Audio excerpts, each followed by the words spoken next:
What's up? What's up? What's up, y'all? Welcome to another episode of the Draft Nerds. As y'all can see, I've been hella busy this week. I told y'all it was up all week because it's draft week. This is where we grind and we shine.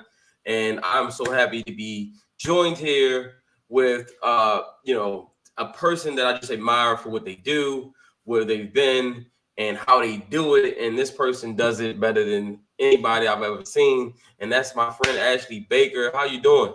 Hey, thank you for having me on. I'm good. How are you? That was such a heartfelt intro. Yeah, absolutely. I mean, I'm not even done. I mean, Ashley, you are for those of you who don't know, let's get familiar real quick. So Ashley is a host of Sports After Dark. It's an after-hour sports show on Twitter. She's also a freelance reporter for 1340 AM Fox Sports. And she covers the Mystics, she covers the Wizards, and she also covers the DC Defenders. As you can see, based on her background, she is an avid defender of the Dallas Cowboys. So did I miss anything? No, I think you covered all bases. You did a good job. I appreciate it. Well, listen, when you got all these accolades, you got to make sure you get everything in real quick. So I'm going to share something on my screen here. For those who are not following Miss Ashley Baker, there you are. That's how you can find her on Twitter. She's on, I'm sure you're on Instagram. She'll plug all that stuff in at the end. But let's get to it, man. Ashley, how's your week been? I know you are prepping as well for the draft. Yes. I know you're covering NBA. I know the WNBA just had their draft. So it's a whirlwind right now. How's it been for you personally, just from a working standpoint? To be honest, I love the busy. It's like you said, it's been a whirlwind. The WNBA draft, the NFL draft is coming up. We're right in the middle of the NBA playoffs. The Defender season just started.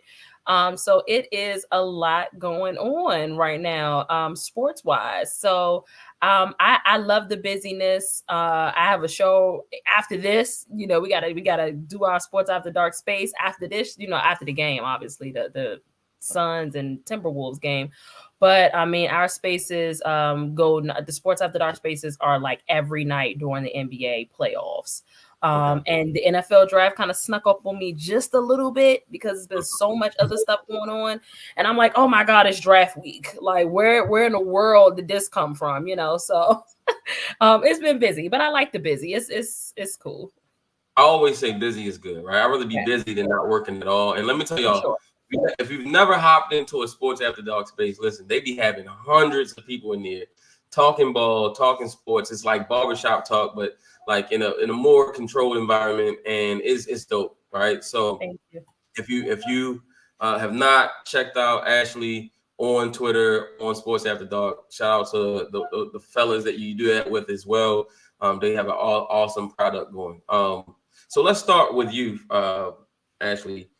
As a woman in sports, women seem to be taking over the sports landscape, right? I mean, you got women every time you turn on TV. They're women are hosting. They're hosting shows. They're narrating shows. We got beat reporters, and then the WNBA again. I feel like the WNBA is kind of going to heights that we've never seen it, and it's y'all time now. And what does that feel like for you as a woman in sports? And what made you get into this arena? Like, what led you to where you are? So yeah, let's do those two questions. So the first question is, what do you think about the landscape in sports when it comes to women in sports, and how did you get involved? Well, right now, as far as the landscape is concerned, we're just getting started, man. Like I'm excited to see, like you said, every time you turn on the TV, somebody's hosting.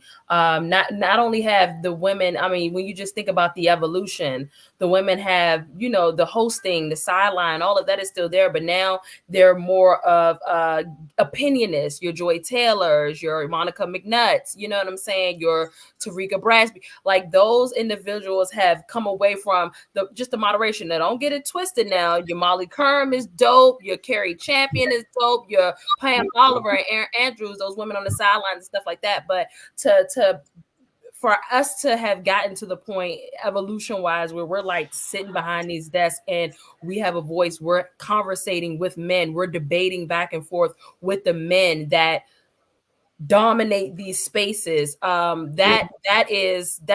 It's just awesome to see. So the evolution, again, we're just getting started.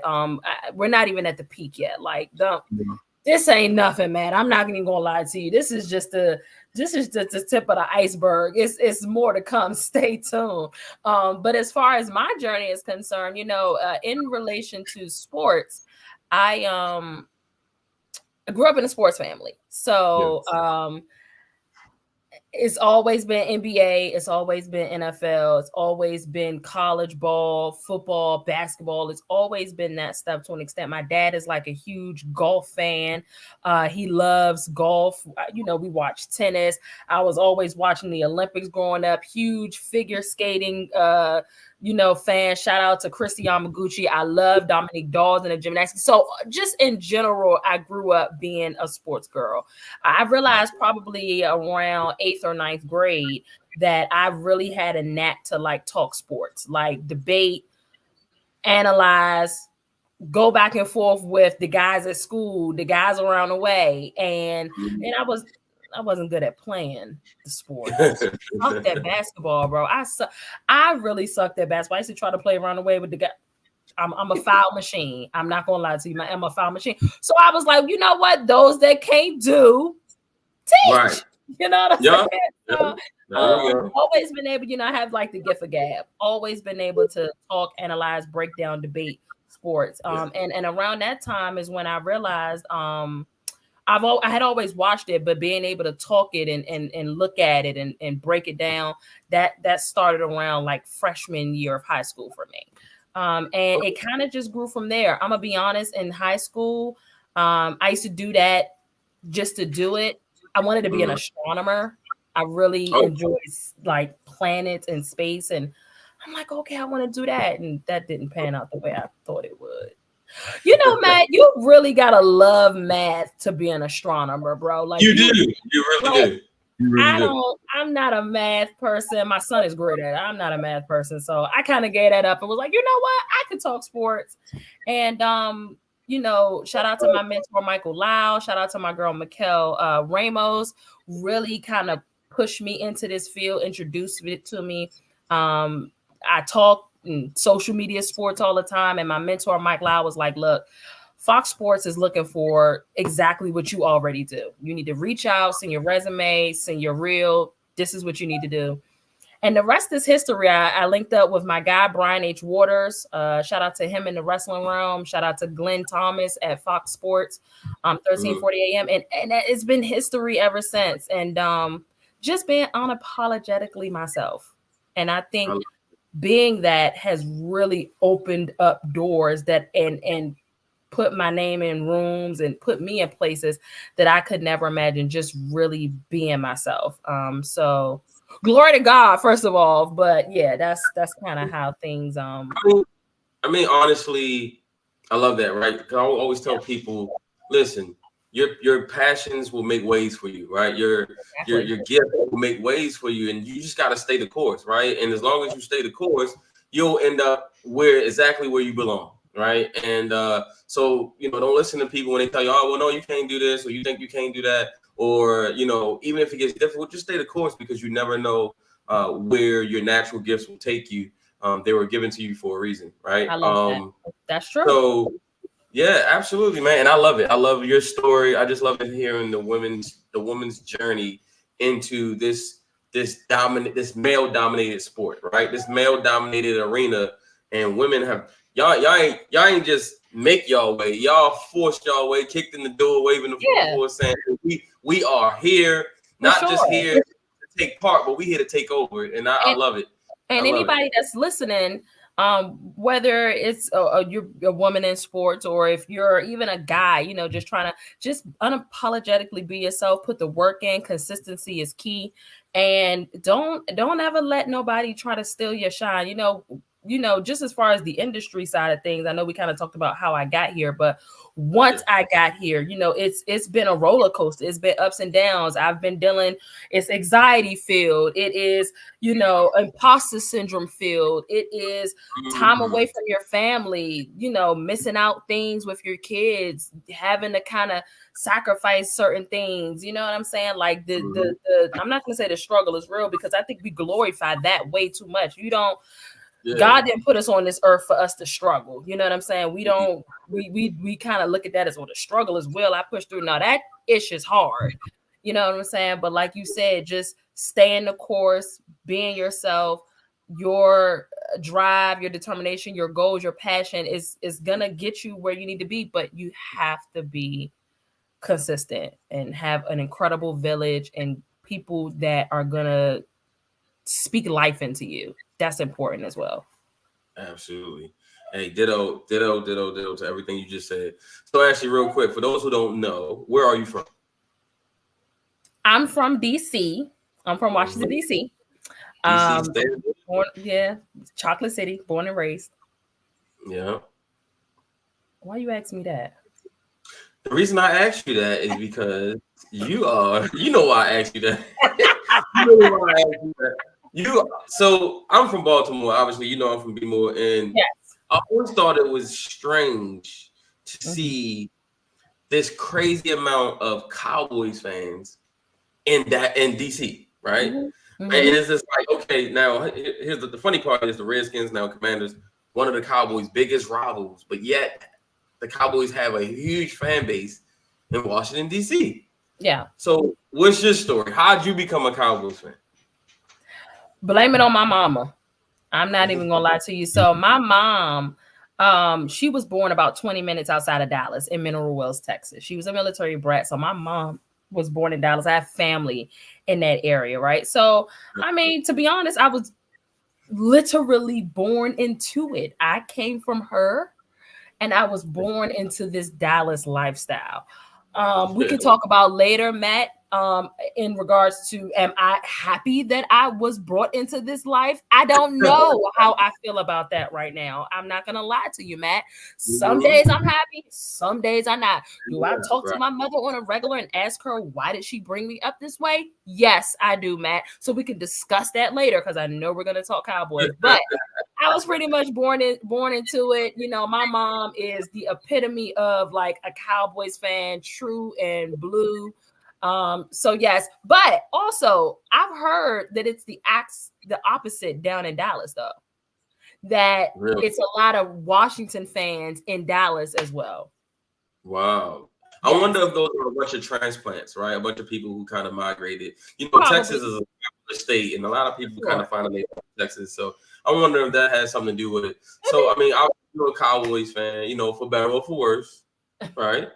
For better or for worse, and it's been worse for a significant amount of time. Just not being where they belong. I just remember watching football as a kid, and I grew up kind of in that 90s era where the Cowboys was so dominant, right? When they was winning championships, and you had the triplets, Aikman, Emmett, and Michael Irvin, and to see, if you had told me then that fast forward all these years later, the Cowboys wouldn't have gotten back to a Super Bowl, I would have been like, look, there's no way. Like that, the team is too good. It's built too well. And so they haven't gotten back to where they belong. And your owner, GM, came out during the beginning of the offseason, and he said, and I quote,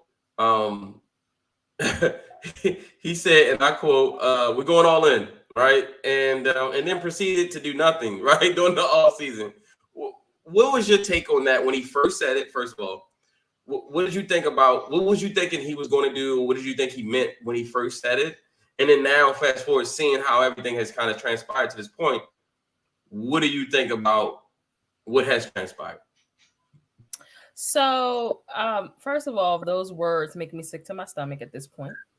All in. I don't think I've ever hated two words as much as I do now. But I will say this. So last season, I was a bit bamboozled Okay, so last year, typically Dallas is not a free agency type of team anyway. For close to a decade at least, they weren't the type of team that would make these splashes or any kind of moves in free agency to begin with, right? We knew you know your team. You got to know your team. You got to know who you're working with, who you dealing with, right?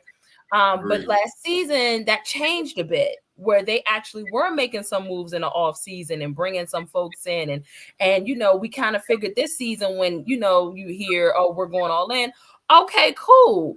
During the off season, particularly during the trade season, we're gonna see some moves being made. We know some running backs are gonna be available. There were a few available that we didn't even think were gonna be available. We knew that there were gonna be some top-notch talent at our disposal to grab during the off season or during this part of the season. And the fact that hasn't happened after making that statement frustrates me. It frustrates all of the Cowboy fans that I know. It's a collective thing. This is the first time, and I told you I've been a Cowboys fan all my life. Right. This is the first time I've seen as a collective that the nation is pretty united on the front of we sick of the BS. You know what I'm saying? So, but again, I think we were a bit bamboozled. We know that they don't do that typically, what they did last year anyway. They're a draft heavy team. We make our moves. We do what we're supposed to do in the draft. So that's what's coming up Thursday. That's the only thing we got to bank on at this point. So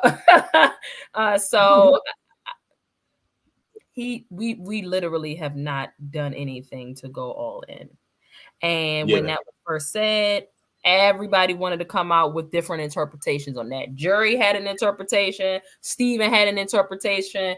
Mike had an interpretation. Everybody had a different interpretation on what all in meant. And so I guess I don't know what that means. I don't know where we are, Matt. Ashley, listen, man. So I just want to give a virtual hug to all the Cowboys Nation out there, because when he said all that, I said, "Oh, Jerry finna get the willing and dealing," and then all of a sudden nothing happened, and I'm like, I could only imagine what that feels like to feel like. Well, especially on how the season ended, Matt. Especially because how the season ended. Like that was supposed to be our comfort, our remedy. Like we got knocked out. That was not supposed to happen like that. My ring light keep going out. That wasn't supposed to happen like that. It was not. And then we hear that we're like, okay, bet we gonna run it. That's cool. This will be, and for nothing to have happened as far as crazy. But listen. I was heartbroken because before the season started, I picked the Ravens and the Cowboys to be in the Super Bowl, and they both got eliminated. And the Cowboys got eliminated way before I thought they would. Obviously, you didn't see Green Bay doing what they did, and then obviously, we losing in the AFC Championship game to the Chiefs. That's another conversation. But like, I guess Jerry made everybody realize that we all have a different interpretation of all in. So today, Jerry Jones. It's crazy though, because I think me and you have the same interpretation, Matt. I think you and probably the rest of Cowboys Nation has the exact same interpretation on what the hell all in means. Everybody has the same interpretation except him and Steven. Jerry. Him and Steven. Steven Jones and Jerry Jones are the only two people that got completely different interpretations from me, you, and the rest of the damn world on what all in looks like. That's it. It's crazy. Hey, listen. I might as well just like let you just do your thing. Hey, soapbox moment. Get up there. Tell us why you mad, son. Real quick. So Jerry doubled down today, as you know, and let's listen to this snippet of what he had to say today in regards to all in. In this free agency, we feel great about what we feel about where we've been in this free agency. We feel great about what we've been in free agency. All in. We're all in with these young guys coming up, and we're all in with this draft. You have to have rookies contribute. Or you aren't getting the value that you need to have. These are your lesser paid as far as the other relative to veterans. They're going to the good ones are going to get paid to have other days of more pay, but that's got to meld in with the overall management or it doesn't work. because you've got 10 players getting 70% of the money. What do we feel about? All right. So, Ash, let's play a game. This name of this game is, what was he really trying to say? Please be a cowboy interpreter or a Jerry Jones interpreter for the rest of us in the world.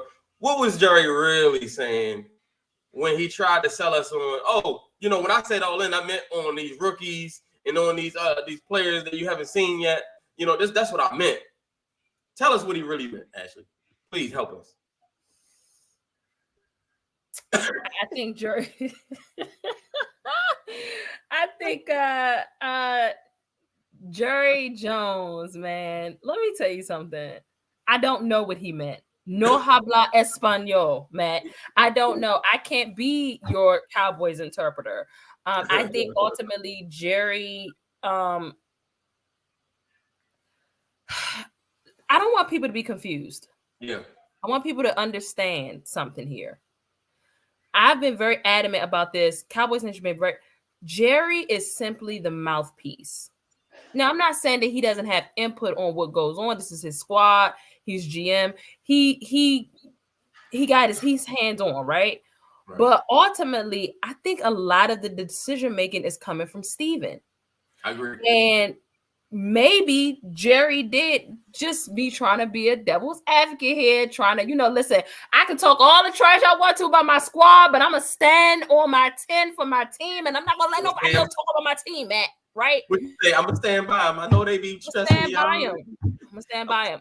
I think when he said it, he really did think that would be the case. But again, he's not the one making those decisions at this point. It's Steven. Yeah. And when those moves didn't get made, I put my foot in my mouth. Now I got to retract and say, we were talking about the draft. We were talking about the rookies coming up. Oh, no, we weren't talking about the Derrick Henry that was available. Oh, no, we weren't talking about the Aaron Jones that became available. Oh, no, we weren't talking about who's the running back, Josh. We weren't talking about Josh Jacobs. We weren't talking about these dynamic running backs that's available. Man, we weren't talking about going all in on that. We were talking about going all in on unproven players coming out of college. Come on, bro. Like that. And so that's what I'm saying. He's the mouthpiece. And hopefully he'll, that's why I say all the time, stop talking. Stop talking, Jerry, because what you say is not lining up with what Steven and other executives decide to ultimately do. Right. So he was backpedaling, bro. He had to moonwalk. He was in that Deion Sanders backpedal. He learned it from the best now. He learned it from the best. Yeah. I was going to say this, though. You're absolutely right. I felt like when he said what he said, I think he meant what he said. But then after he said what he said, I think he had a meeting with his son and the real decision makers. And they said, hey, Dad, Jerry, whatever you call him, I wish you wouldn't have said that because, we really can't do that. Tight. We really can't do that. We really can't do that. So I know you want to go all in, but yeah, we're gonna have to go all in on the guys that we already have. And so that brings me to my next question is, let's say you are the GM of the Dallas Cowboys. What do you think they need to do to get over the hump?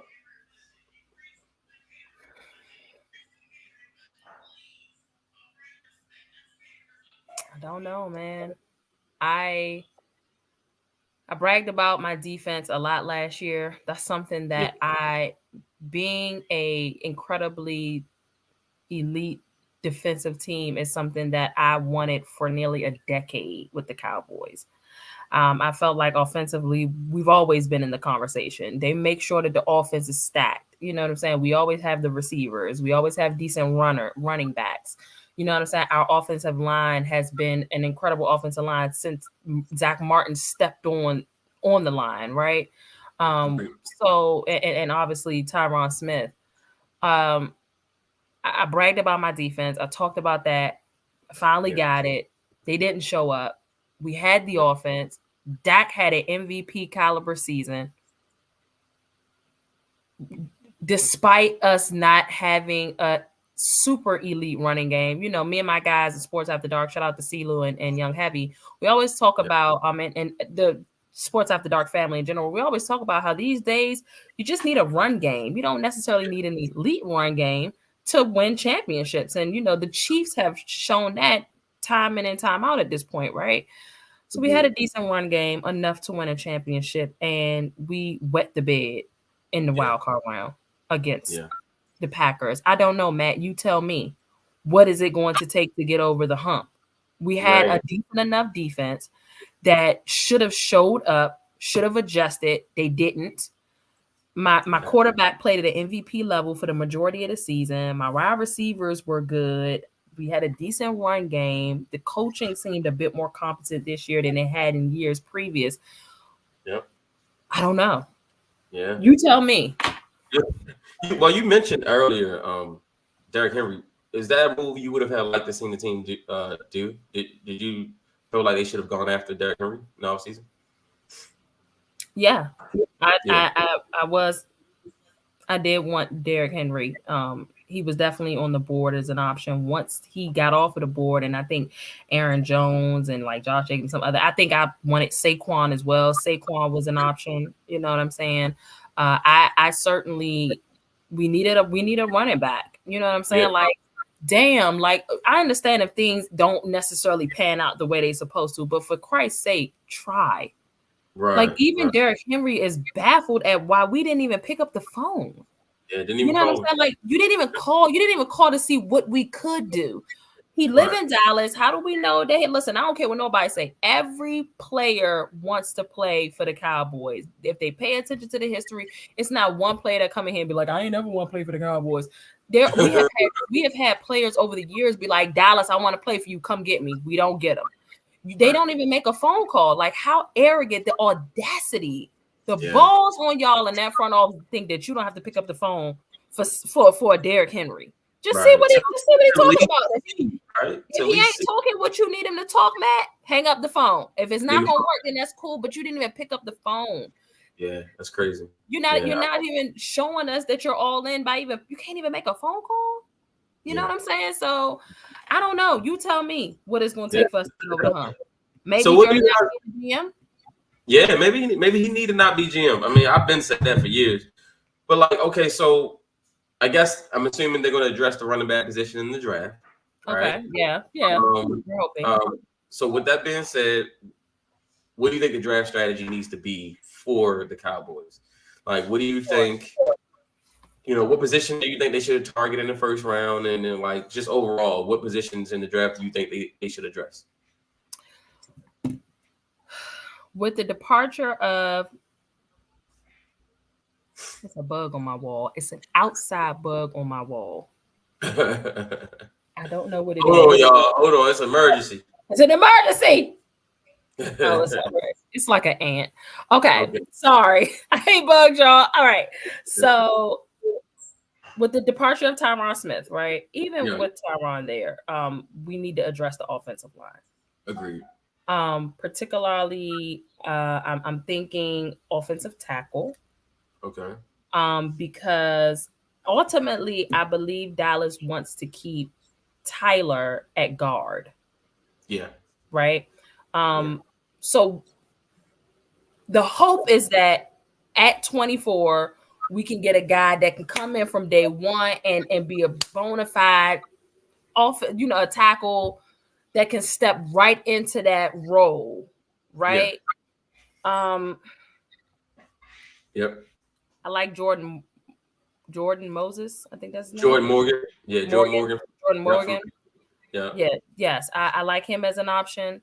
I do know that there are like 4 or 5 or 6 extra like teams behind us though that need offensive linemen, right? So right, exactly. There's a possibility that folks might trade up, you know what I'm saying? Like try to trade to our 24th pick. And we maybe trade back. And even if we trade back, this draft is so luscious and offensive line, cornerback, receivers. Like this is a really, really good draft where you could trade back closer to the second round and still get a quality player.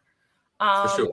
So I would say offensive tackle. We definitely need to address the offensive tackle. I'm sick of the carousel. Me personally, I don't want to get nobody that we got to develop into being. We need to, if we want to tackle, we need to get a tackle. We don't need to get a guard trying to turn him into a tackle. Let's get somebody at a natural position. I'm sick of the carousel, right? Mm-hmm. If we don't, let's just say that there should be somebody there at 24. Offensive, line wise, there really should be somebody there at 24. You actually should have a really good option at 24, to be honest. For sure. Yeah. We should have a really good option at 24. But if I don't think we should do best player available. I'm sorry. I'm not for the BPA right now. I want us to get what we need. Okay. Our need. Let's say an offensive lineman is not there at 24.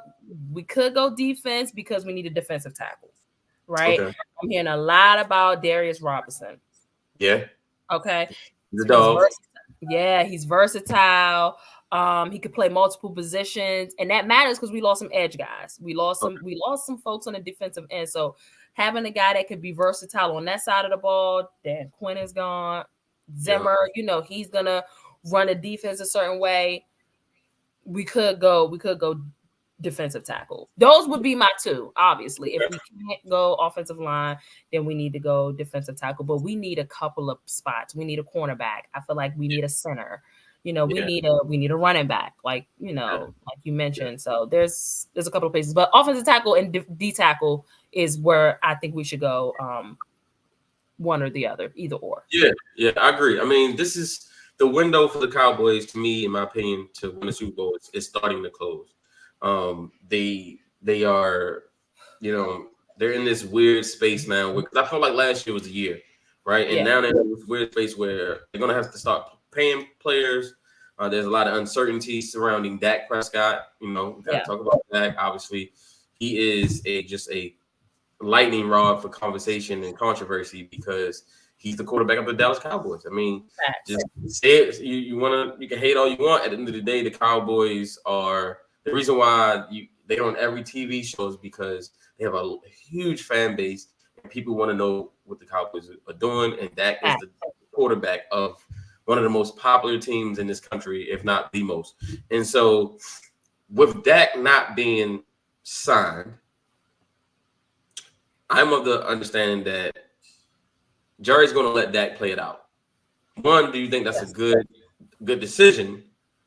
And two, do you think they find some way to come back together and extend him eventually after the season? They would. I think so, and I say that because we're not going to really know about the quarterback talent available college-wise until college get rolling, right? And Dallas is not going to not compete to the point where we would have some type of top pick to get a quarterback. They intend on competing. You know what I'm saying? So we'll probably fall into this same kind of space next year. Probably somewhere between 20 and 32 draft wise, unless they just completely throw the season, and they're not going to do that. So we're not going to be in a position to even get like a quarterback next season, unless obviously they pull some tricks out the hat and trade up, or you know what I'm saying, they really, really want it. So I think at some point, my ring light keep going out. I think at some point, they're going to have to extend them because, what other options do we have, Matt? Yeah. That's a great question. You know what I'm saying? Like, as much as people don't want to agree with this, people love the Dak Prescott type of quarterback. Big, stocky, can absorb hits, can run, can, he's definitely gotten better precision-wise and accuracy-wise, and his mechanics have definitely gotten better over the years. But they're looking for that type of, quarterback. It's similar to like Josh Allen. Again, being able to absorb runs, absorb hits, throw the ball, run, that they're looking. So, I mean, Dak Prescott I just don't see what other choice we would have. You know what I'm saying? And I know people want to talk about Trey Lance, and that's another story for another day. But I don't think we have any other options but to extend him. You know what I'm saying? Like, and he's going to demand what the market is set at. And I think Jerry and them need to get over that. Yeah. I mean, to me, we have a saying: if you don't have a quarterback, then you're not really competing. If we've been honest, if you don't have a quarterback, you're not really competing in today's NFL. In today's NFL, more than any time I can remember, it's all quarterback driven, and it's always been quarterback driven. But it's really, really quarterback driven now. The best teams have a franchise quarterback, and I know next year Shedeur Sanders is coming out. We all know the connection between the Sanders family and the Cowboys and Jared and all that, and that will be the likely, idea, right? Like now walk with me here. I'm listening. I've heard, and I'm kind of intrigued by the notion that you let Dak play it out, one, to see if, hey, all in, bet on yourself, right? Like kind of like what Joe Flacco did with the Ravens, 2012. He wanted a contract. They didn't give him a contract. He bet on himself. He won the Super Bowl, got an MVP, and got paid, right? So that's their aspect to it as well. But you let him play it out, knowing that you got a guy like Shedeur Sanders coming out next year. I know Prime say he's not interested in coaching in the NFL, but I feel like for the right price and for the right person, i.e. Jerry Jones, he might be interested. And Dion also put out the teams he would want his kids to play for, he would allow his kids to play for. And Dallas. Why he was talking like he had a say in that though, Matt? Like I understand having a say in that with Shedeur, but he was talking about I want Travis to play here, and I'm like, you don't own him. Right. Well, he says that Travis is one of his sons, so that's kind of like one of his, adopted, But yeah, I get it. I can see them pulling the Eli man if a team drafted them that they didn't want to go to and try to force their way to a certain situation. And I can see Dallas being like, hey, he doesn't want to play there, but we'll give you the picks necessary to be able to, swap him out, and what do you think about that? The potential of maybe letting it play out to keep your options open for Shedeur next season. I need to see more from Shedeur before I even entertain that. Yeah, you don't know if you're ready to start over at quarterback yet. No. I mean, look, I will say this. I've never been a player's girl. Okay. I've literally been like straight the star. Whatever moves we make that will put us in positions to win a Super Bowl, that is what I'm about. You know what I'm saying? I hate to see players come and go a little bit, but at the same time, it's a business, and I want to see my team win, and I want to see us make moves to put us in a position to win games and championships. So, am I ready to move on from Dak? No, not 100%, but there is a little inkling of me that's like, you know what I'm saying? If somebody or a situation presented itself where I feel like that will put us in the best position to win championships, Matt, I'm with that. I'm with that. You know what I'm saying? Yeah. Like, I'm sorry. That's I'm just telling it like it is. That's just me. You can call it how you see it, but that's just me. So I know there are a lot of people that are ready to see Dak go though. They're ready to see him walk. I feel like after last season, play it out. Bet on yourself like he did that last year. He was in MVP conversation. Like I'm trying to figure out what more, you know what I'm saying? Like as far as advancing past that Packers game, like our defense played horrible. The offense, like the team just did not come to play in general. You know what I'm saying? And that's a stigma for people that Dak doesn't show up in these big games. And there's a lot of people that's over it. So it's a lot of people that's over that, Matt. So I don't know.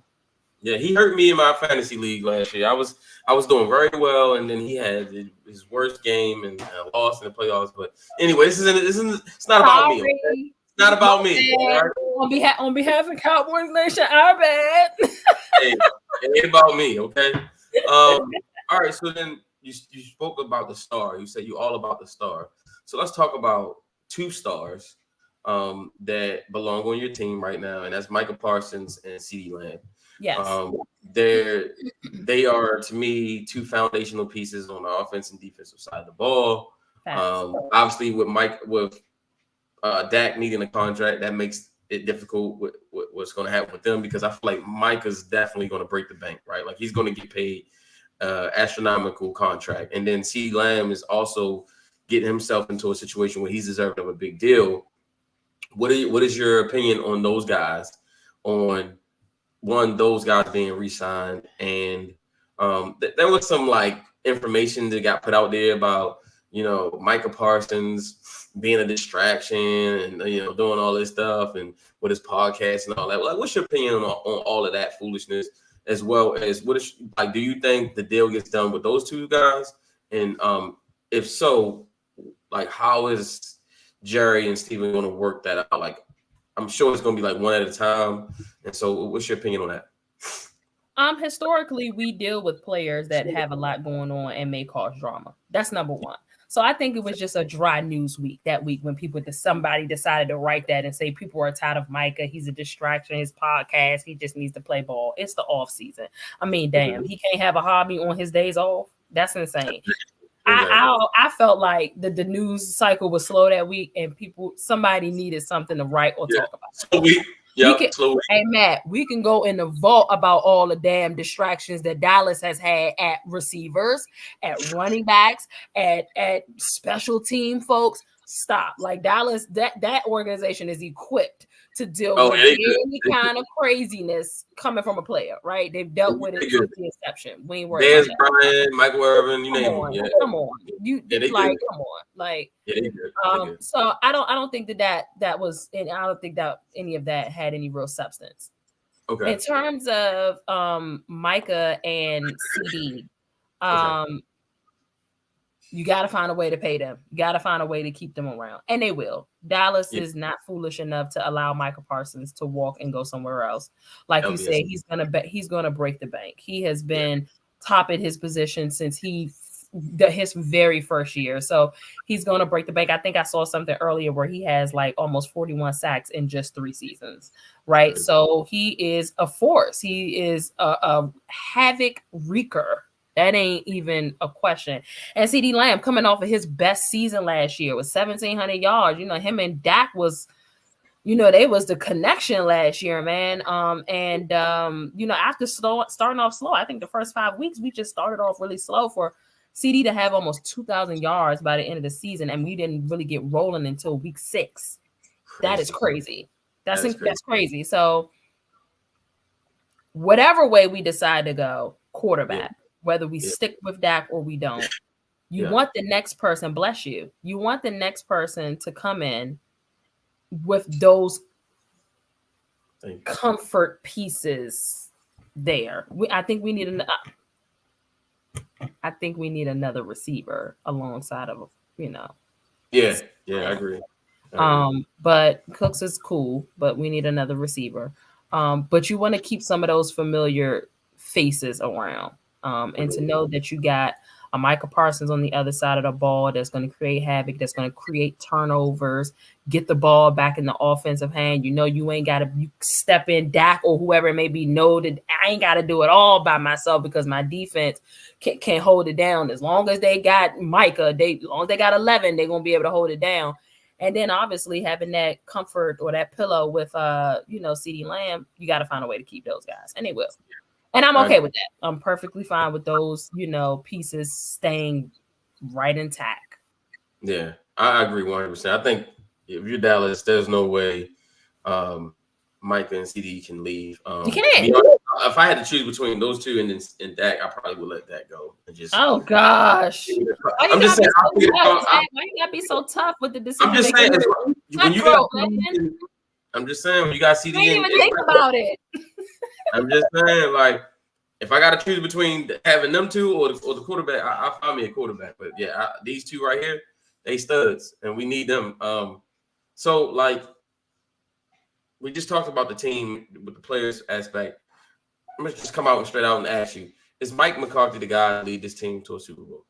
Oh, dang! Where'd that come from? That wasn't on the rundown. I add a couple little extra ones in there. I know. I need a real response. So, what do you think?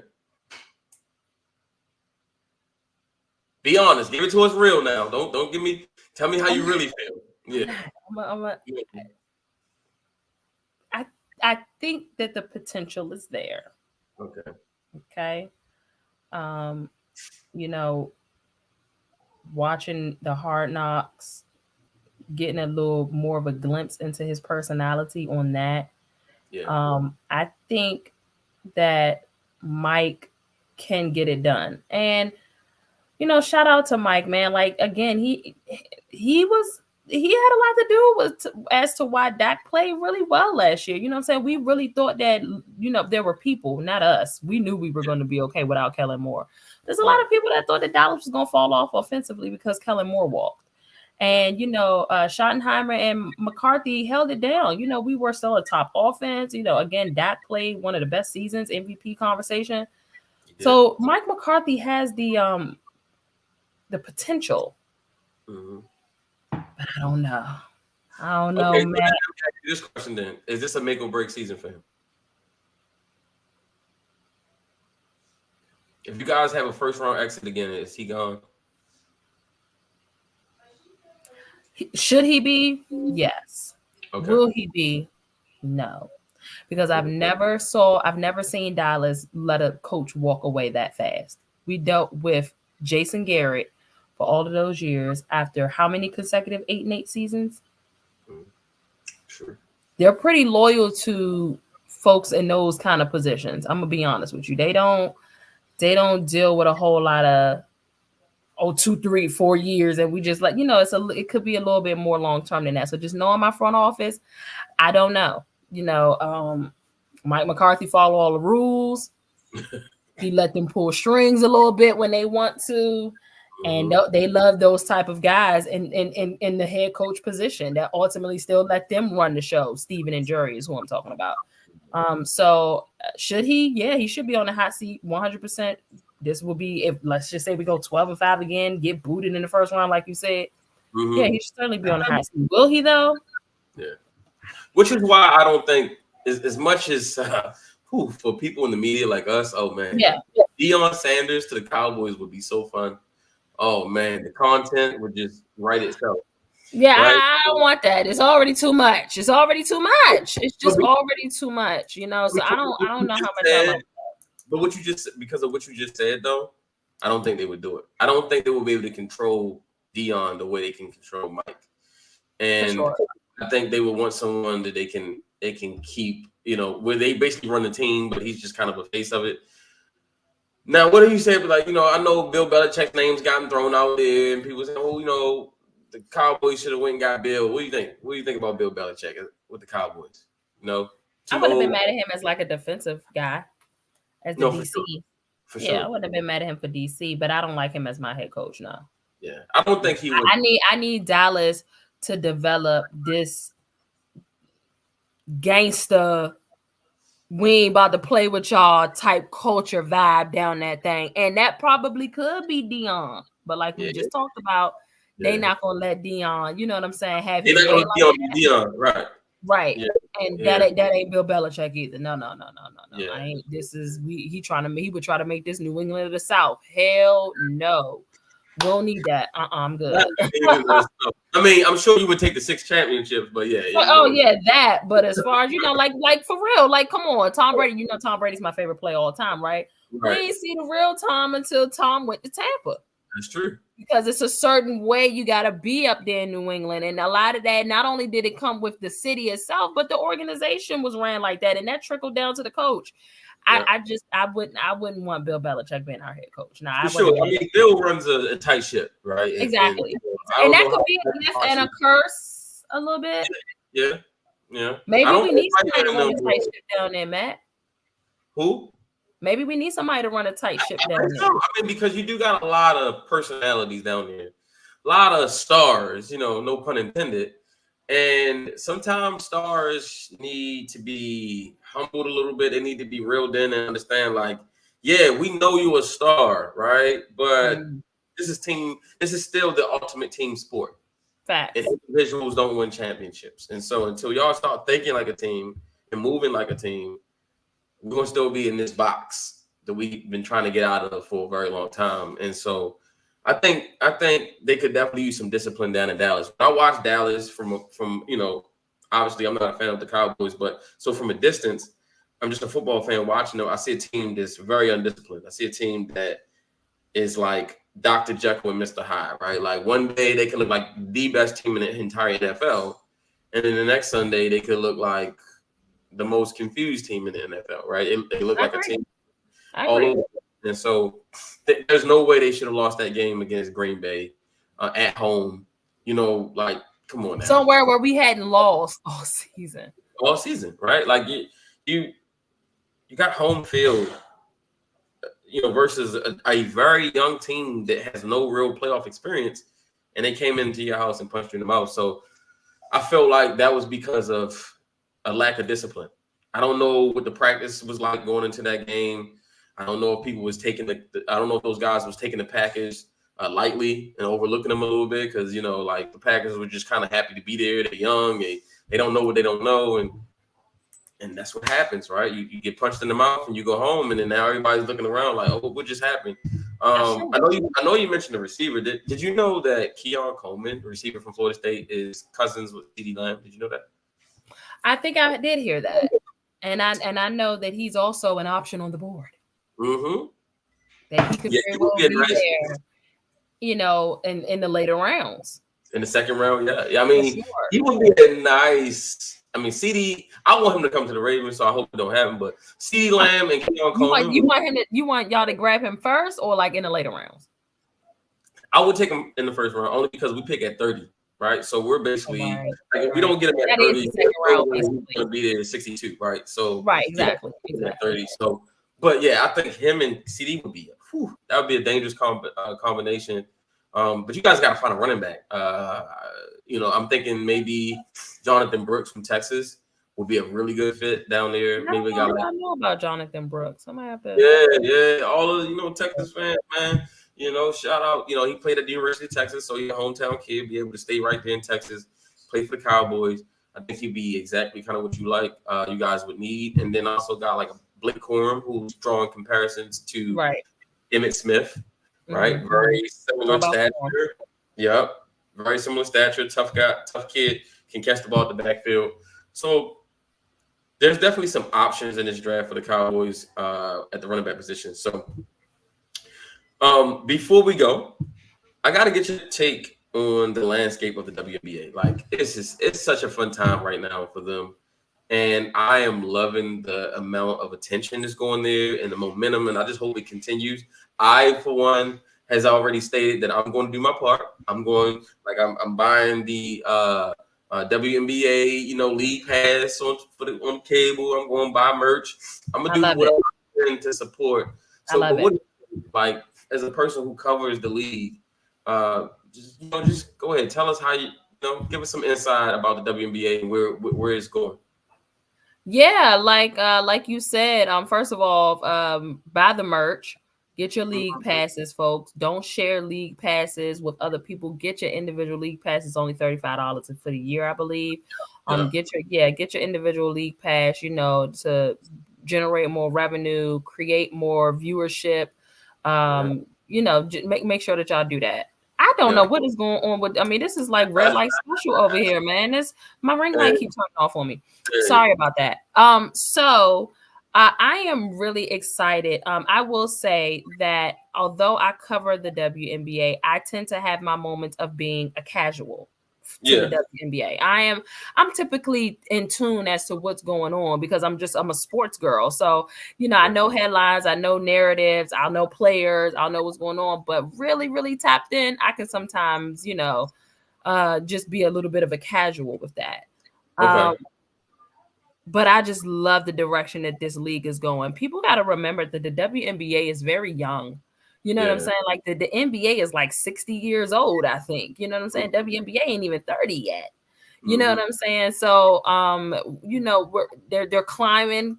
This is probably, but we ain't that old to know, but this is probably exactly the way that the NBA was in its first 20 years, just generating revenue and popularity. And, so the league, it's a league. It gotta have its ups and downs. It has to go have its growing pains. Okay. But I am so excited. Me too. About what this draft class going to bring to the WNBA. Yeah. And I shout out to all of the individuals that sweated. They put their blood out there, their tears out there. Your Lisa Leslie's, your your Diana Taurasi, your Cynthia Coopers, you know what I'm saying? Like, your Maya Moore, all of those individuals that paved the way. Like, I love me some Angel Reese. I love Angel Reese because Angel Reese is a trash talker. And what you need in you gotta have somebody that she's a trash talker. We love Caitlin Clark. We love, all of the women that came out, the women that's coming out next year. You got Paige coming up, at some point. We're not even gonna get started on what Juju is gonna be. I mean, Juju is going to be an absolute dog. But obviously your Candace Parkers and all of those individuals, your Skylar Diggins and your Asia Wilsons and all of those incredible women, your Brianna Stewarts, your Sabrina Ionescu's. I can't it's just gonna be such a fun league to watch. And I'm really, really excited. I'm happy that we are finally here. And as much as people really shout out to Angel Reese and Caitlin Clark, because they really are like that thing on their back these last college seasons. You understand what I'm saying? And really, really made women's hoops the talk of the town. For sure. Why do you think Caitlin Clark gets so much hate? What do you think it is? Because she white. Yeah. You think it's resentment a little bit? Because she white. Yeah. That's what it is. I mean, we're gonna keep it funky. We're gonna keep it a bean. That's probably 80% of the reason why Caitlin Clark gets so much hate. Yeah. But my thing is that in terms of the visibility for people that have been advocating for it with the WNBA, it had to be somebody. Yeah. Somebody had to do it. Somebody had it, and it just happened to be Caitlin Clark, who is literally the female version of Steph Curry. That is what is selling right now. Steph Curry, people have this brand of ball, men and women's side, is what has been the demand since we start seeing Steph Curry shooting the lights out of things. And now we got it on the female side. So I mean, that's why she get the hate, man, because she white, and the WNBA is predominantly black. Right. But look, it ain't gonna be easy on Caitlin. Okay, people are crazy as hell. They think that this is gonna be a cakewalk for her in the WNBA. Y'all are tripping. She got a bullet on her back. They're gonna make her prove her stardom, but I think she's up for the task. I mean, I think Caitlin, like you said, someone had to come along with the amount of popularity that she has in order to move the league forward. Like, exactly. The league has always had great players. You just mentioned all of them, but let's be honest, the casual fan didn't care. The casual fan wasn't watching. Casual fan wasn't buying merch. Exactly. Now all of these people are now migrating to the WNBA because of Caitlin Clark, because of Angel Reese. And I think instead of choosing sides, feeling like you gotta, I'm an Angel Reese fan, so I can't like Caitlin Clark, or I like Caitlin Clark, I can't like Angel Reese. I think we should just embrace both of these young ladies. But here's the deal, Matt. No. Because in order for the league to get to the level, we want it to be at the level of the NBA. True. It gotta be that. It gotta be where I don't like LeBron, and so it is what it is. I don't like LeBron, and because I don't like LeBron, I think that KD is better. I'm not saying that's my personal, but it is an either or in the NBA. I mean, you give credit where it's due, but for the most part, for the fan of the WNBA, it is an either or. Jordan is my GOAT, and that's the end of the conversation. It's not Jordan is my GOAT, and maybe LeBron is too. Nah, it's either or. You have to be able to have those same kind of dynamics, I feel like, in the WNBA. Don't let up on them because they're women.